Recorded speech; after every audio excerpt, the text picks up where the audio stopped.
अस्सलामुअलैकुम नाज़रीन, स्वागत है आपका मेरे अपने चैनल आसमास किचन में। तो आज हमारे किचन में बन रहे हैं मटन कोफ्ते। तो हमने यहाँ पर 500 ग्राम मटन का कीमा लिया और इसे अच्छी तरह पीस लिया। तो ये पिसा हुआ मटन है। थोड़ी सी हमने यहाँ फ्रेश मेथी ली और इसे अच्छी तरह साफ करके धोकर काट लिया है। इसकी जगह आप कसूरी मेथी भी ले सकते हैं। थोड़ा सा हरा धनिया, इसे भी हमने बारीक काट लिया। एक छोटी प्याज, इसे भी हमने बारीक काट लिया। और 3 से 4 हरी मिर्च, इसे भी हमने बारीक काट लिया। कुछ पाउडर मसाले लिए तो 1/4 टीस्पून हल्दी पाउडर, 1 टीस्पून नमक, हाफ टी स्पून पिसा हुआ गरम मसाला और हाफ टी स्पून लाल मिर्च पाउडर। मिर्च आप अपने टेस्ट के हिसाब से कम ज्यादा कर सकते हैं। 1 नींबू का रस लेंगे और 100 ग्राम हमने यहाँ रोस्टेड चना लिया है। 1 टीस्पून खसखस और 5 से 6 काजू लिए हैं। तो सबसे पहले हम चना, खसखस और काजू, ये तीनों चीजों को पीस लेंगे और इसमें हम पानी बिल्कुल नहीं डालेंगे, इसे हम सूखा ही पीसेंगे। तो यहाँ हमने चना, खसखस और काजू, ये तीनों चीजों को अच्छी तरह पीस लिया है। अब यहाँ एक बड़े बर्तन में हम ये पिसा हुआ मटन डालेंगे और चना, खसखस और काजू, ये सारी चीज हमने पीस ली है। इसका पाउडर डाल देंगे। सारे पाउडर मसाले ये डाल देंगे। 1 टीस्पून अदरक और लहसुन का पेस्ट ये डाल देंगे।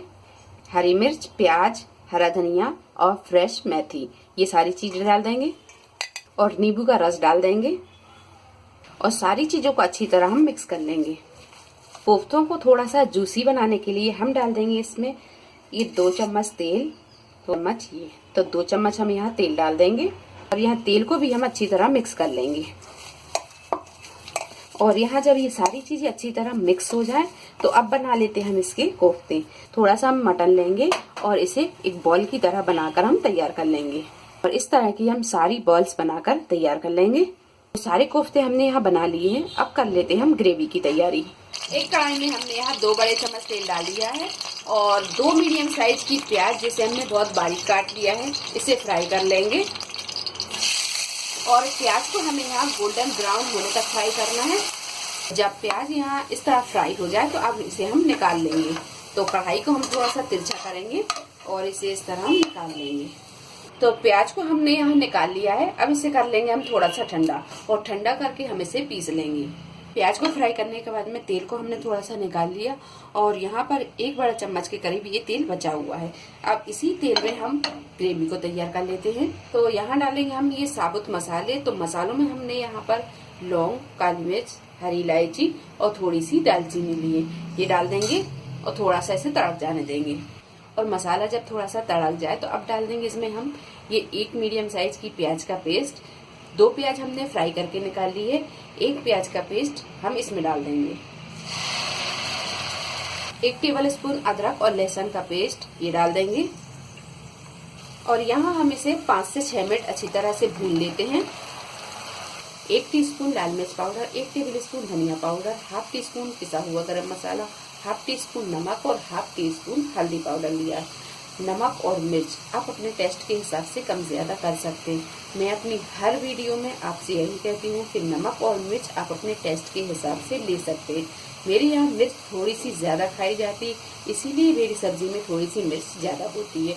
तो मिर्च और नमक आप अपने टेस्ट के हिसाब से ले लें। ये पाउडर मसाले सारे हम इसमें डाल देंगे। अब यहाँ हम थोड़ा थोड़ा पानी डालेंगे और इसे अच्छी तरह हम भून लेंगे। तो मसाले को हम रख देते हैं दूसरे चूल्हे पर भुनने के लिए। गैस के फ्लेम को हम बाहर बिल्कुल मद्दा कर देंगे और यहाँ पर हम कोफ्तों को फ्राई कर लेते हैं। तो एक पैन में हम यहाँ तेल डालेंगे और ये तेल वही है जिसमें हमने प्याज को फ्राई किया था। जब तेल थोड़ा सा गर्म हो जाए तो अब रख देंगे हम यहाँ ये कोफ्ते। यहाँ पैन को हम इस तरह हिलाएंगे और इसे इस तरह हिलाते हुए फ्राई कर लेंगे। फ्राई हो गए हैं और जो कोफ्ते नहीं पलट रहे हैं उन्हें हम 1 चम्मच से इस तरह पलटते जाएंगे और इसे अच्छी तरह हम फ्राई कर लेंगे। कोफ्ते यहाँ ये अच्छी तरह फ्राई हो गए हैं। गैस की फ्लेम को हमने यहाँ बिल्कुल मीडियम पे रखा था और मीडियम फ्लेम पर रखकर ये हमने इसे फ्राई किया था। तो आप यहाँ देख सकते हैं कि ये कोफ्ते दोनों तरफ से अच्छी तरह फ्राई हो गए हैं। दोनों तरफ से इससे गुलाबी सा कलर आ गया है। अब कर देते हैं हम गैस को बंद और इसे निकाल लेते हैं। प्याज को फ्राई किया था उसे हम पीस लेते हैं। तो हमने यहाँ थोड़ा सा पानी डाल के इसे पीस लिया है और 2 टेबल स्पून हम यहाँ दही लेंगे। अब ये दही को डाल देंगे और इसे अच्छी तरह हम पीस लेंगे। तो यहाँ हमने ये प्याज और दही दोनों को पीस लिया है। अब डालेंगे हम इसे मसाले में। तो मसाले को हमने यहाँ 12 से 15 मिनट अच्छी तरह भून लिया है और इसमें हमने थोड़ा थोड़ा पानी डाला और इसे थोड़ी थोड़ी देर में चलाते हुए अच्छी तरह भून लिया है। अब डाल देंगे हम इसमें ये प्याज और दही, जो हमने फ्राई की थी प्याज वो पीस ली और थोड़ा सा दही डाला इसमें। अब हम ये डाल देंगे। चलिए तो थोड़ी देर अब हम इसे और भून लेते हैं। तो यहाँ हम इसे थोड़ा सा दही का पानी सूखने तक भून लेंगे और गैस की फ्लेम को हम यहाँ मीडियम टू हाई पर करेंगे और इसे थोड़ी थोड़ी देर में हम चलाते रहेंगे। और जब यहाँ दही और प्याज दोनों अच्छी तरह भून जाए तो अब डाल देंगे हम इसमें पानी। तो यहाँ पर हम 1 कप के करीब पानी डाल रहे हैं। तो यहाँ पर हम ग्रेवी को अपने हिसाब से पतली या गाढ़ी रखेंगे, जितनी हमें पसंद होगी हम उसी हिसाब से इसे रख लेंगे। तो ग्रेवी अभी यहाँ थोड़ी सी गाढ़ी है, हमने यहाँ 1 कप पानी डाल दिया है, तो आधा कप पानी हम इसमें और डाल देंगे। तो यहाँ हम आधा कप पानी और डाल दे रहे हैं। अच्छी तरह से मिक्स करेंगे और जब यहाँ ग्रेवी इस तरह की हो जाए तो अब डाल देंगे हम इसमें कोफ्ते। कोफ्ते डालने के बाद में अब यहाँ हम देख लेंगे ग्रेवी अभी थोड़ी सी गाढ़ी है, तो इसमें हम थोड़ा सा पानी और डाल देंगे, क्योंकि अभी हम कोफ्ते डालकर इसे पकाएंगे तो ग्रेवी थोड़ी सी गाढ़ी हो जाएगी। तो यहाँ हम आधा कप के करीब पानी और डाल रहे हैं। तो हमने यहाँ पानी 2 कप डाल दिया है। अब हम इसे ढक देंगे और ढककर हम इसे 10 से 12 मिनट पका लेंगे। गैस की फ्लेम को हम यहाँ बिल्कुल मद्दा रखेंगे और मध्य फ्लेम पर ही हम इसे पकाएंगे। तो यहाँ सालन को पकते हुए पूरे 10 से 12 मिनट हो गए हैं। आप यहाँ देख सकते हैं कि ये सालन अच्छी तरह पक गई है। अब कर देते हैं हम गैस को बंद और इसमें डाल देते हैं हरा धनिया डाल देते हैं।